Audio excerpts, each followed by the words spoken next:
কখনো কারো কাছে নিজের মন খারাপের কারণগুলো শেয়ার করবেন না, কারণ যেটা আপনার মন খারাপের কারণ সেটা হয়তো অন্যদের কাছে শুধুমাত্রই গল্প। কখনোই নিজের দুর্বলতা প্রকাশ করা উচিত নয়, কারণ এই শহরে কি আপনাকে সবল হতে সাহায্য তো করবেই না, উল্টো আপনার দুর্বলতা নিয়ে হাসি তামাশা করতে দ্বিধাবোধ করবে না। বন্ধু সবাইকে বানিও না, কারণ সবাই বন্ধুত্বের মূল্য দিতে জানে না।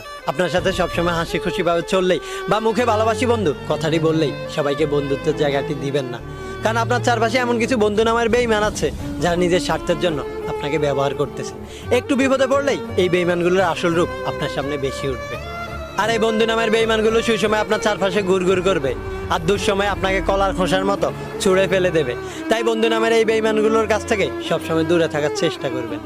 জীবনে কখনো হতাশ হবেন না, আমাদের জীবনটা একটা গেম, এখানে হার জিত থাকবেই। সবসময় যে জিততে হবে এমন কোনো কথা নেই, কিছু কিছু সময় হারেরও প্রয়োজন আছে, কারণ হারের মাধ্যমে আমাদের জেতার তৃষ্ণা দ্বিগুণ হয়ে যায়। জীবনে ব্যর্থতা থাকবেই, ব্যর্থ হওয়া মানে হেরে যাওয়া নয়। মানুষ কখনো হারে না, হয় সে জিতে আর না হয় সে শিখে। তাই নিজের ব্যর্থতার গল্পগুলো থেকে ভুলগুলোকে শুধরে নিয়ে সামনে এগিয়ে চলুন, দেখবেন সফলতা খুব সন্নিকটে। এগিয়ে চলো পাশে আছি, এগিয়ে চলো পাশে আছি, এই কথাটা বলার মতো লোক আপনার আশেপাশে হাজারো দেখতে পাবেন, কিন্তু পাশে থেকে হাত ধরে এগিয়ে নেওয়ার মতো লোক একটাও পাবেন না। তাই কখনো কারো উপর নির্ভরশীল হবেন না, নিজের লক্ষ্য নির্ধারণ করুন আর সেই লক্ষ্য অনুযায়ী কাজ করতে থাকেন, দেখবেন একদিন না একদিন নিজের লক্ষ্যে ঠিকই পৌঁছাতে পারবেন। সেই মানুষগুলোকে কখনোই ভুলে যাবেন না, যেই মানুষগুলো বিপদের সময় আপনার পাশে থাকে, কারণ এই জগতে সুসময় সবাই আপন হয়, কিন্তু দুঃসময় হায় হায় কেউ কারো নয়। দেখবেন পায়ের তলার মাটি শক্ত থাকলে কাঁধে হাত রাখার মতো লোকের অভাব নেই, কিন্তু পায়ের তলার মাটি নরম থাকলে শক্ত করে দেওয়ার মতো কেউ নেই। তাই যেই মানুষগুলো বিপদের সময় আপনার পাশে থাকে, এই মানুষগুলোই প্রকৃত আপনজন হয়, এই মানুষগুলোকে কখনোই ভুলে যাবেন না। জীবনে যদি ভালো থাকতে চান তাহলে একাকিত্বকে আপন করে নিন, কারণ নির্মম হলো এটাই সত্যি যে আমাদের যত আপন মানুষই থাকুক না কেন, দিন শেষে একরাশ একাকিত্ব আমাদেরকে গ্রাস করে ফেলে। দিন শেষে আমরা অনেকটা একা হয়ে যাই।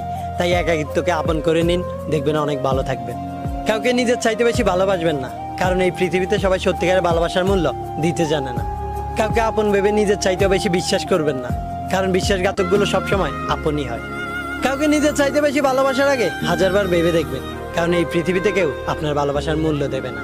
কেউ আপনাকে আপনার মতো করে বোঝার চেষ্টা করবে না, সবাই আপনার আবেগ আর ভালোবাসা নিয়ে খেলবে। তাই সবার আগে নিজেকে ভালোবাসতে শিখুন, দেখবেন আপনি অনেক সুখে থাকবেন। আত্মহত্যা কোনো সমাধান নয়, যে আত্মহত্যা করে সে কাপুরুষ হয়। জীবন সৃষ্টিকর্তা দেওয়া সবচাইতে সেরা গিফট। কার জন্য নিজের জীবন দিয়ে দেওয়া মানুষগুলো বড্ড বোকা হয়, কারণ জীবনের প্রতিটি ক্ষেত্রে আমাদেরকে মায়ায় জড়াতে হয়, আর সেই মায়া থেকে আমাদের একটা মোহের সৃষ্টি হয়। আর যে এই মায়ার মোহ থেকে নিজেকে বের করে এনে সামনে এগিয়ে যেতে পারে, একমাত্র সে জীবনে জয়ী হতে পারে। সময় ও স্রোত যেমন কারোর জন্য অপেক্ষা করে না, ঠিক তেমনি জীবনও কারোর জন্য থেমে থাকবে না। তাই কারোর জন্য নিজের জীবন দিয়ে দেওয়ার চাইতে জীবনটাকে হেসে খেলে কাটিয়ে দেওয়া উচিত। তাই আমাদের উচিত আত্মহত্যাকে না বলা আর জীবনটাকে নিজের মতো করে উপভোগ করা।